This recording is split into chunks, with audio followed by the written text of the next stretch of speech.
people can see just what a politically motivated prosecution this is. And like Caro said, despite being maligned as some sort of a racist, white supremacist Nazi, Trump's doing great numbers. He has enormous support among Hispanic voters, and he seems to be the only Republican we've seen who's breaking up that solid Democrat black vote. That demographic has voted 90% plus for the Democrats, and if Trump can fracture that, that is going to go a long way to get him back into the White House. Yeah, well, this year, more often than not, Trump has been winning in the polls, and it appears as though Americans just want change. They want a break from Joe Biden. And it's interesting looking at this poll because the New York Times has pointed out that only 13% of Biden supporters believe that he could actually bring change. So even if you don't like Donald Trump, people in America are starting to side with actually he's someone that could actually shake things up and bring about change. And as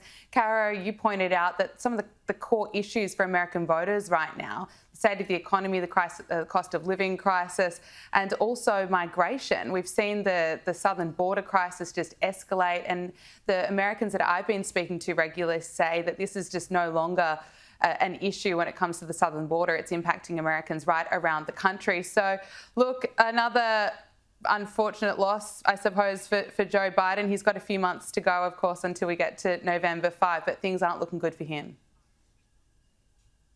And the fundraising strategy is also vastly different between the two candidates. Joe Biden has announced a series of fundraising events with Hollywood elites, while Trump continues to hold these massive rallies across the country. He had more than 80,000 show up on the weekend in New Jersey. Gabby, there's a real contrast there in the target audience and just how they go about generating publicity and support.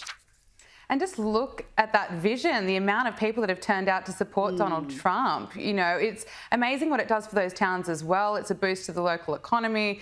And, for Joe Biden, if he wants to go and pander to the Hollywood elites, let him, because so far his campaign strategy has just been so hard to follow. I don't see how any of it is leading towards a success. I could, of course, be proven wrong, but if he wants to go and take Hollywood elites out for dinner, let him go crazy. You know, I don't know how that is going to sit with the American people.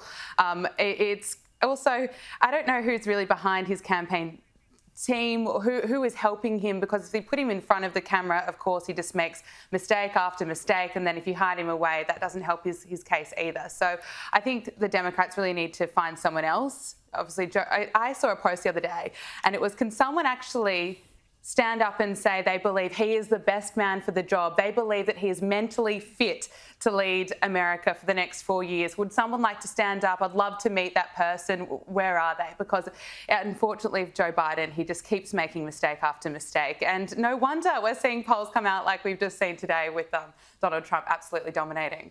I just would hate to see someone like Kamala Harris run in his place. I don't think the alternative is too much better when it comes to the current, Democrat team. Look, it didn't work before, having celebrities come out against Trump when he first ran in 2016. He's always been about draining the swamp. So any attempt to win over the elites just further feeds into what he says, and it is his platform. It doesn't do the Biden campaign any favours.